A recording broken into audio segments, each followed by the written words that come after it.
Look at the details on this. My gold buttons, my sleeve tab, 3/4 sleeves, and a pocket on the front.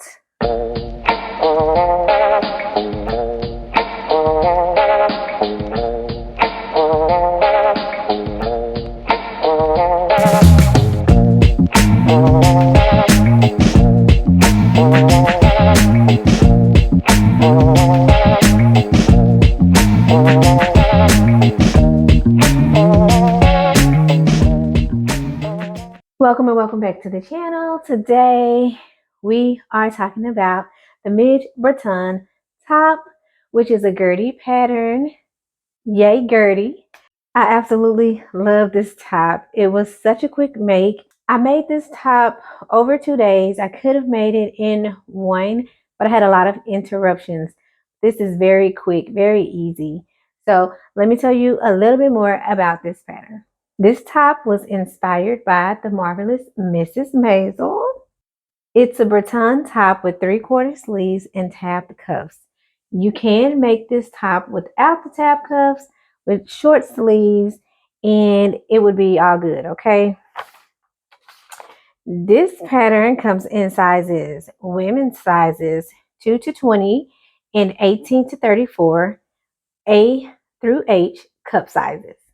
So that was something new for me when deciding to make this pattern, how to figure out what my cup size was according to patterns. I knew it didn't have anything to do with my actual bra size. So I did follow a C cup. And for this pattern, the front of the top is 3 sizes. I believe it's A through C, double D through E, and then F through H, I believe. This is a PDF pattern. I'm not sure if you can buy this as a ready-made pattern. I didn't do enough research to know or not. I saw the pattern, the PDF, and I just printed it out. So what I will say though about Gertie's patterns that I love, she makes assembling these patterns very easy and very simple. She tells you exactly which edge to cut off or fold. And then sometimes when there are 2 pattern pieces on one page, you'll see a dotted line and a pair of scissors telling you to cut that page there. So one page coordinates with something else while this other part of the page coordinates with another piece of the pattern. And what I've noticed with other PDF patterns is that sometimes the lines don't quite match up. So what I've done in the past, I have cut pieces off when more than one pattern piece was on a page. I've cut that page in half just to make another page fit how it should. And sometimes the whole thing just really gets wonky. So I can appreciate that about Gertie's patterns. For the fit of the pattern, it is a pullover intended to be made with a stable knit. It has a loose fit with a generous amount of ease. The top has 2 3/4 inches of ease in the bust and 10 3/4 inches of ease in the waist. The crop version ends right at the natural waist for wearing untucked. The hip and tunic length versions can be worn tucked or untucked. For the hip and tunic lengths, it's recommended that you use an elastic belt for cinching, just to give it that little extra vintage look. Materials and notions that you'll need for this pattern is, of course, fabric. Then you also have the option of using contrast fabric for your 3/4 sleeve tab and patch pocket. Thread to match your fabric. 1 4 inches fusible stay tape to stabilize your pocket upper edge. 2 5/8 of an inch buttons if you're making the 3/4 sleeve with the cuff, stretch or jersey sewing machine needles, twin needle for hems, which is also optional. So originally I wanted to use gold buttons on this shirt because I just thought it would really make the shirt pop since I was doing everything one color. My daughter and I went to Walmart and we were searching for buttons, and I saw, like, those kind of vintage looking buttons that look like gold but a little bit black.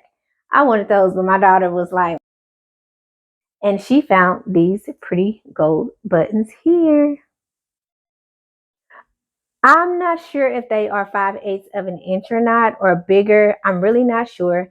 But what I did was I put these up against some buttons that I already had. Let me show you.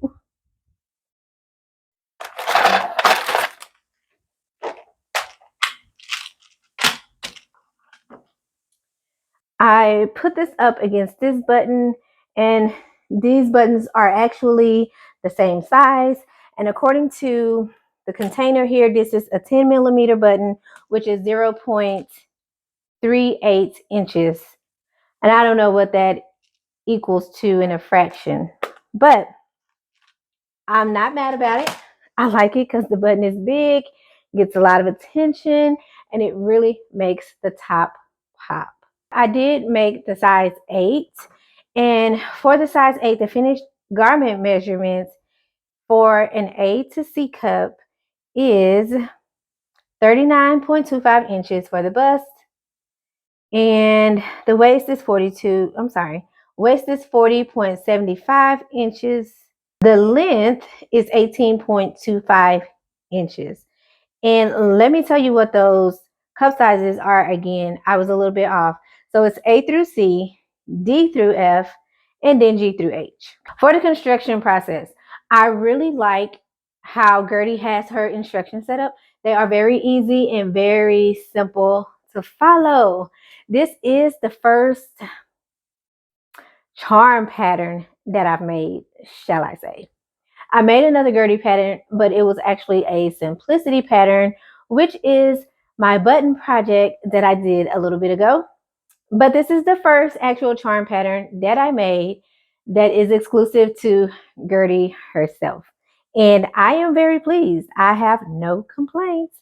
So let me tell you a little bit of how her instructions are set up. So first, she does show you the required yardage and how to set up your fabric for cutting, which is the cutting layout. Then she gives you your sewing instructions, what to do before sewing, and then just some notes on the seam allowance, which was 5/8 of an inch unless otherwise told. Tips for your twin needle, and then she takes you step by step in the process. First, it starts with the top, and she takes you through those instructions. Then she moves to the sleeves. Each section is titled. It tells you what you're doing for your short sleeve. Not if you're not doing this, skip to number such and such. It tells you exactly what to do for any variation of this pattern that you choose. Then it tells you about your long sleeve, your 3/4 sleeve with cuff, about your tab for the cuff, and then how to finish your garment, the hems, your neckband. Let me tell you about this neckline, okay? So with most patterns, when you're sewing a neckband, you're always gonna have a seam line on your neckband at the back. And I've been wondering, like, how do they do these t-shirts that don't have a seam?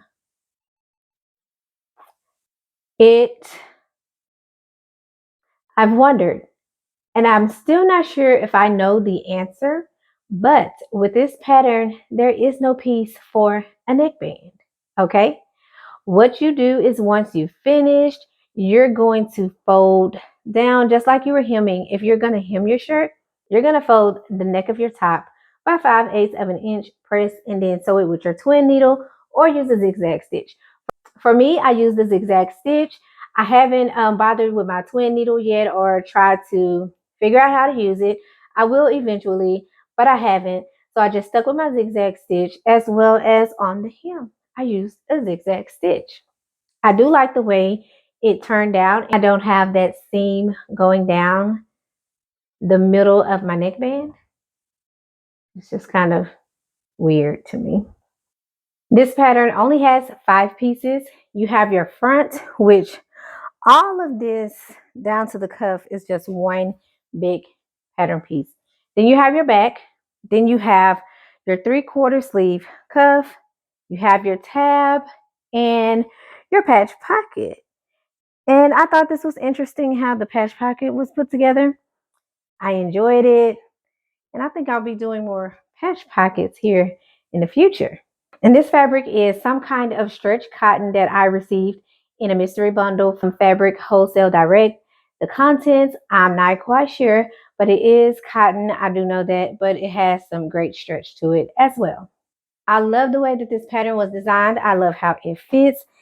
Everything is just right. I love how she told you how to put the button and where to put the button on the sleeve tab. So this is actually not a buttonhole. You don't have to make any buttonholes. Was one thing that I did love. I didn't have to make those buttonholes. So you sew this button onto all 3 layers, and this is permanent. So I'm not mad about that either. As far as adjustments, I did not make any adjustments for this pattern. This is the crop length. It's supposed to hit at the natural waist. I think it's just a little bit lower than my natural waist, maybe by 2 inches, but I'm okay with that.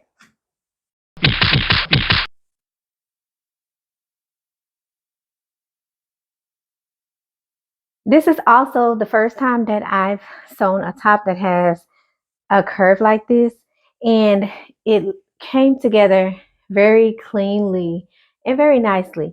It has a nice clean finish to it, and she even tells you when to clip your curves. And that is something that I forget to do, and then I forget whether it's a clip or a notch.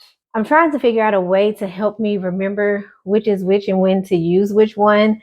I haven't figured it out yet, but I'll get it. I would definitely make this pattern again, and I am going to make it again. I do recommend this for a beginner. It's pretty simple and pretty easy. It only has 5 pieces. It is nothing that is overwhelming about this pattern. Anybody can make it, and you would not be disappointed. If you've made the Midge Breton top, drop me a comment below and let me know how you liked it. If you enjoy sewing content like this, please consider subscribing, hit that like button, and share this video with a friend. Until next time, see it, make it, slay it.